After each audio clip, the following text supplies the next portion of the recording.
நீ ரொம்ப விவரம் தான். எது கூப்பிட்டீங்க சொல்லுங்க. எது கூப்பிடுவாங்க தெரியாதா? தெரியாது சொல்லுங்க. ஒரு முத்தம். எனக்கு தெரியுமே எதுக்குதான் கூப்பிட்டுருப்பீங்கன்னு. தெரியுதுல்ல, அப்ப கொடு. நான் மாட்டேன்பா. யாராவது பாத்துட்டா? பார்த்தா என்ன இருப்பது? கொடு கொடுண்ணா. என்ன என்ன என்ன? தேங்காய் தட்டுக்காக எடுத்துட்டு சொன்னாங்க. தேங்காய் தட்டு தான் நானும் தேடிட்டு இருக்கேன். எடுத்து வரேன். நீ போ. சீக்கிரம் வாங்கப்பா. வர நீ போ. கொடுங்கல. நான் மாட்டேன். பொம்பளைங்களே ரொம்ப கஞ்சண்டி. ஆம்பளைங்களுக்கு தாராள மனசு. அள்ளி தரேன், வாங்கிக்க.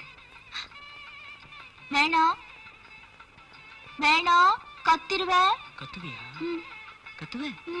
கத்து. நான் சும்மா ஒண்ணும் கத்த மாட்டேன். நீங்க ஏதாவது பண்ணீங்க கத்திருவேன்.